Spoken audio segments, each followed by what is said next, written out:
brilliant talk. That is Buffalo to a core, baby. How about those Buffalo Bills? Right here, baby! Right here! 1, 2, 3, 1, 2, 3,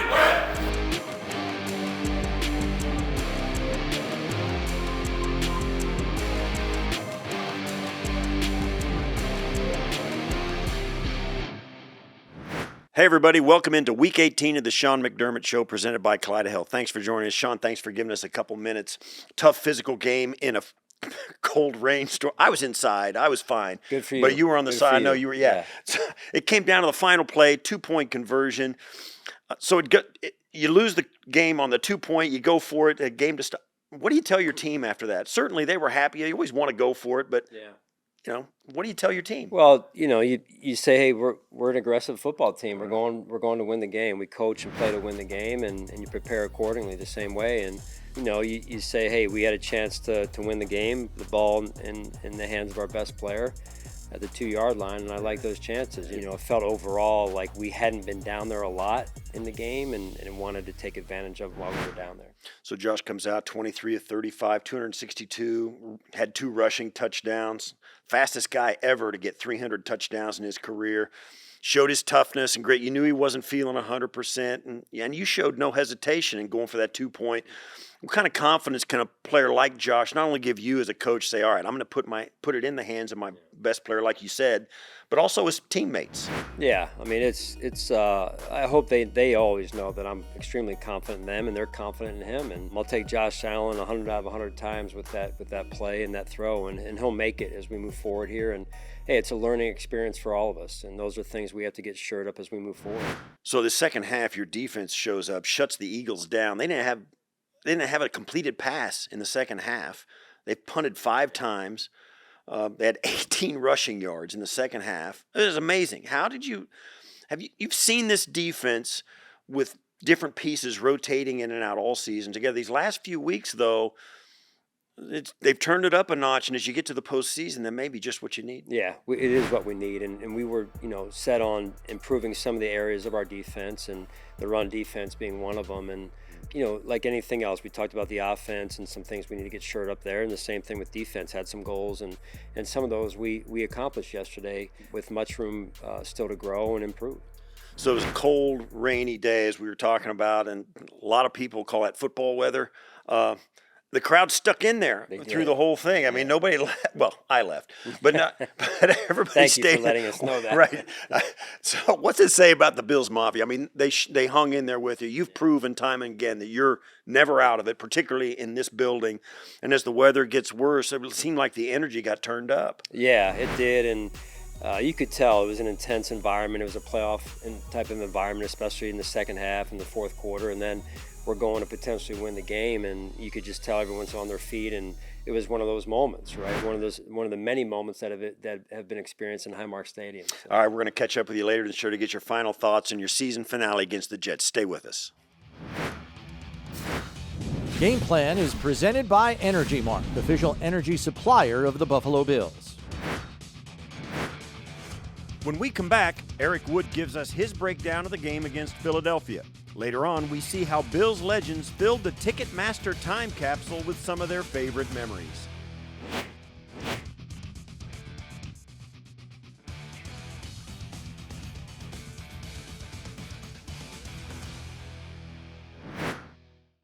Welcome back to the Sean McDermott Show, and it's time now to chop some wood with radio analyst Eric Wood, former Bills center. Eric, you were at the game, horrible conditions, but the Bills defense really jumped up, allowing 13 points to an Eagles team that won the World Championship just last year. Really, this game kind of came down to being a rock fight, didn't it?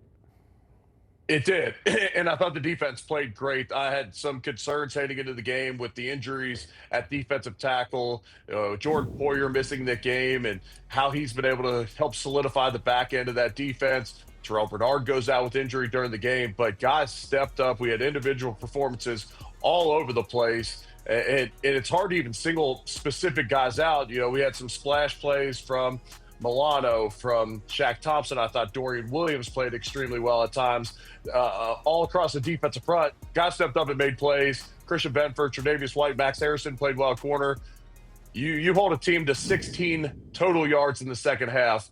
There's a lot of good individual performances out there. Yeah, and you forget too, I mean, even Deion Walker down inside was really a menace in the run game, and I thought their ability to stop Saquon Barkley, it was almost surprising. It was, especially when you consider the chunk plays the Bills have given up on the ground this year, and they did a great job of, even when it looked like Saquon was going to get going, those didn't become the home run type plays. So give credit to the back end of the defense in those situations. Certainly the Bills' offense really struggled in the first half. We've seen that before, and even in the second half, it took them a long time. But when their backs get against the wall, there were 2 touchdowns in the fourth quarter to give them a chance to take the lead, and everything changed. You get an extra point blocked, and ultimately that's what comes down to really costing you the game. But the ability to get 2 touchdowns late, it was great. But man, oh man, it was a tough road through 3 quarters of that football game. Yeah, again, they show resiliency. They show playmaking ability at the end of the game. Josh Allen proves once again why he may be the best player on the planet, because when the game's on the line, he's able to make those plays. Now, he misses the throw to Shakir to lose the game, and he talked about it afterwards. Obviously, he's upset with himself. We trust Josh Allen to make those plays, and in the future, I think he will. But there was a number of mistakes throughout the game as well, when you consider the sack that, it happens on 3rd and 8 down in Eagles territory. Well, that brings us to a punt on the next play. We're likely, even if we don't go for the field goal in that situation, you got another 4th down play. You have the stop when the Bills have 1st and goal from the 7. Josh unable to get the ball in the end zone there on that 4th down play. You have the overthrow to Cooks on the deep ball. I mean, the opportunities were there, and then you have the fumble earlier in the game where, I understand that that's a 50-50 call in that situation, but just too many mistakes offensively against a good Philadelphia team to be able to pull that one out.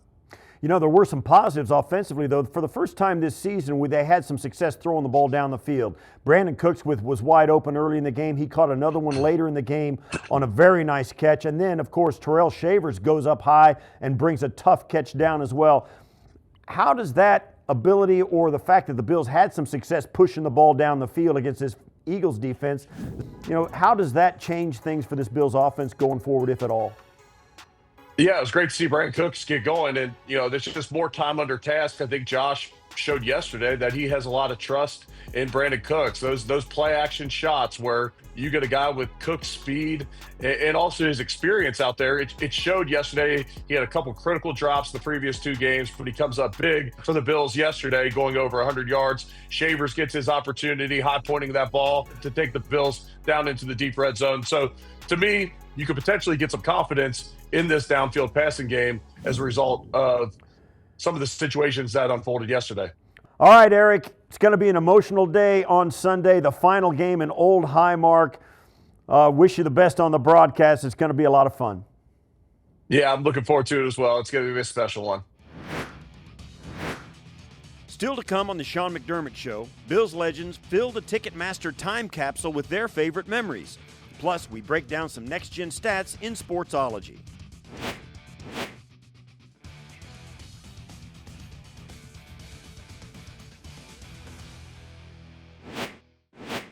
There you go, Thurman. So what goes through your mind when you see this photo? Whew. This is Thurman Thomas. And what we have here is the Ticketmaster Time Capsule. Now, this stadium opened in 1973. So we need to fill this capsule with as many memories that we can of Highmark Stadium.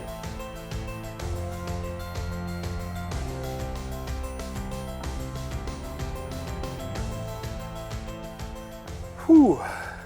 Going for 4 AFC Championship games. Wow.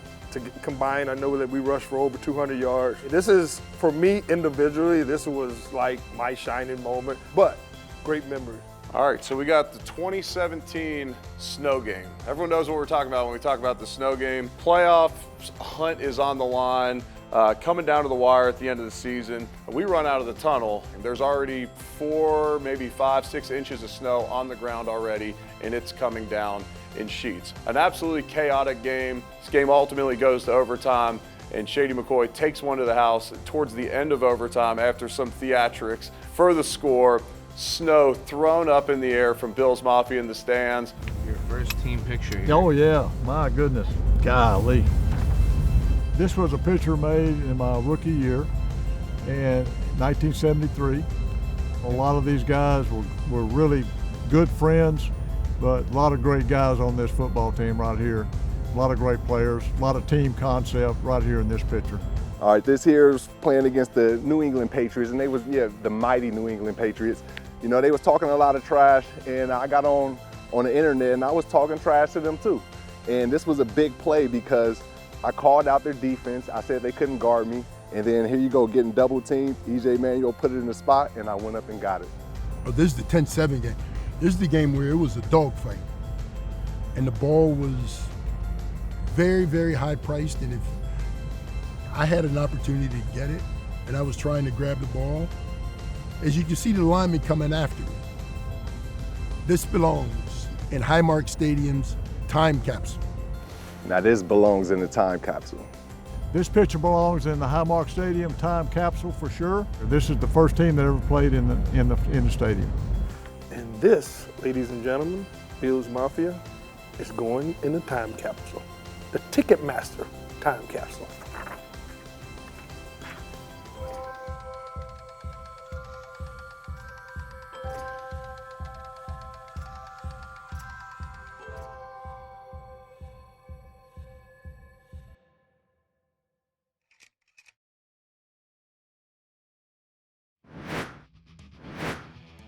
Next up on the Sean McDermott Show, we break down some next-gen stats in Sportsology. Plus, hear Coach's final thoughts on the final regular season game at Highmark Stadium. Sportsology is presented by ECMC. ECMC, official healthcare provider of the Buffalo Bills. The second half Bills did it again. Just like all season, Buffalo turned on the Jets in the second half to give them a chance at beating the Eagles. Buffalo's offense started to click, mixing the run and the pass to collect 2 TD drives in the final 5 minutes. The Bills' defense was phenomenal, playing with their hair on fire. The Russian coverage started to work, allowing just 16 total yards and no completions in the second half. Here's a look back at their Week 17 game against the Eagles. Josh Allen threw for more than 170 yards in the final 2 quarters, finishing with 262 on the day. Allen was best on his downfield throws, completing 6 of 9 passes for 154 yards on attempts traveling over 10 air yards.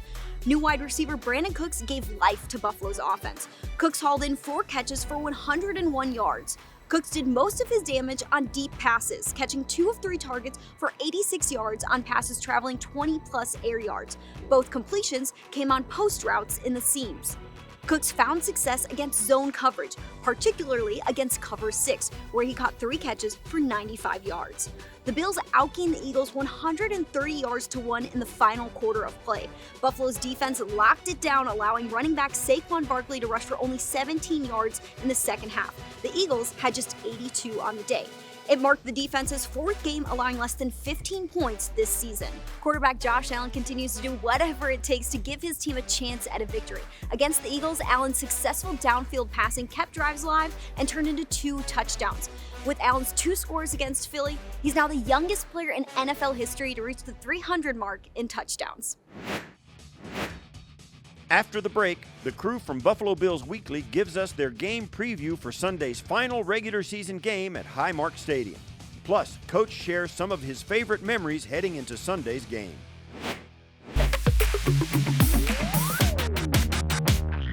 The Bills are facing the Jets in the final game of the regular season at Highmark Stadium.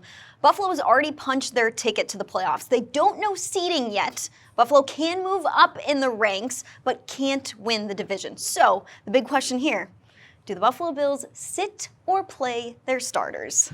I think the priority here is going into the playoffs healthy. You'd like to improve your standing. You're also playing a very poor Jets team. And I think if you polled most Buffalo Bills fans, they would think Mitchell Trubisky is good enough to beat the Jets. So I don't really expect to see Josh in this game outside of taking a snap at the beginning to maintain his consecutive start streak and then exit.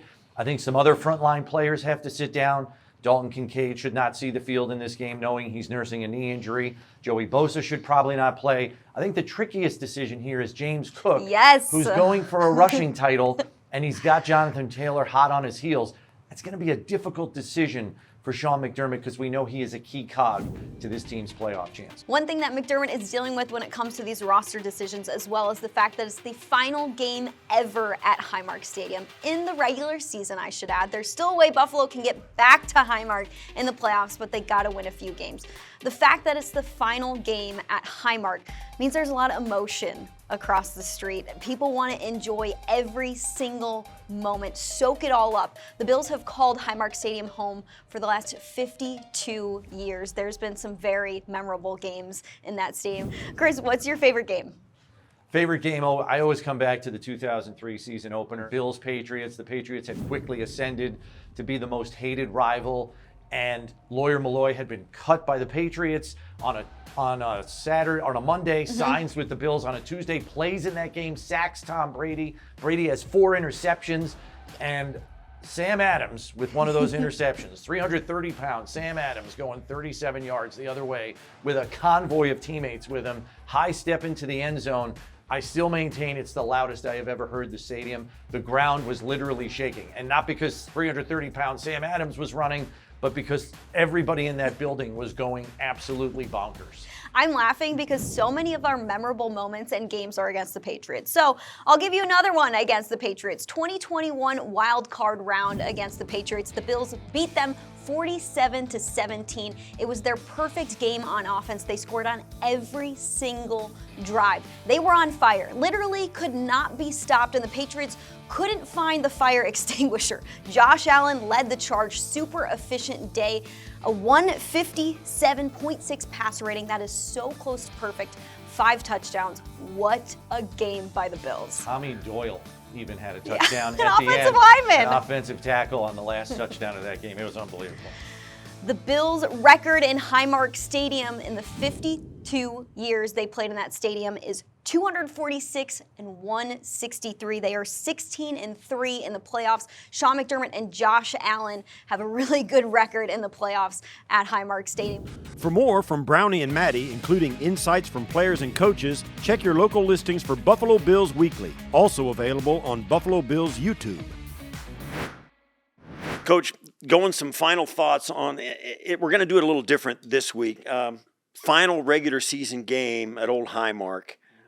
You've coached 83 home games, regular season and playoffs combined. Is there a game that stands out to you after all this time? Oh, man, great question. So many fond memories in our time here, and that stadium holds so many memories for so many of us, and it's going to be emotional coming this week, and it's an important game for us for a lot of reasons, but the main one I think is making sure we go out the right way here, and the stadium goes out the right way. And I think the biggest one that I can recall is probably the Baltimore Ravens COVID game.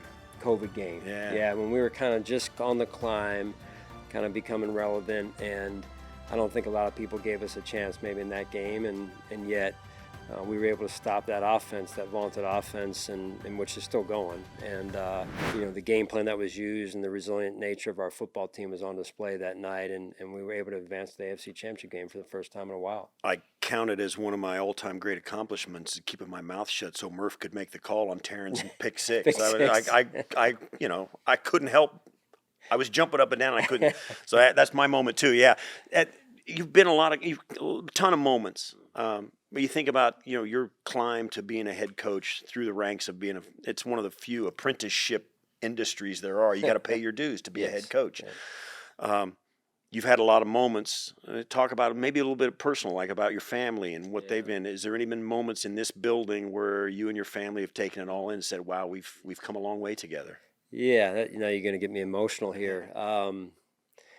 Yeah, I mean, I look up into the stands. They're up there when we come out for the coin toss every game. That family piece is really important to me, and you sense that even in the stands, right? That all the families represented, the coaches' families, the sacrifices they make for us to be able to do what we do, and how much we put on the line every week. And we all want to win so bad, and we also want it for the fans as well. And I mean, so many moments over the years of just joy and celebration, and great plays made by so many of our players, Josh Allen in particular, and just sharing those those moments together has been special for us. All right. Thanks, Coach. Good luck this weekend against the Jets. And for all of you at home, thanks for joining us here on the Sean McDermott Show presented by Kaleida Health. We'll see you next time. And as always, go Bills. Final Thoughts is presented by Toyota. Toyota is the official car and truck of the Buffalo Bills. The Sean McDermott Show is presented by Kaleida Health, the official healthcare system of the Buffalo Bills. By Connors and Ferris, your workers' comp attorneys. Call 684-COMP today. And by Toyota. Toyota is the official car and truck of the Buffalo Bills.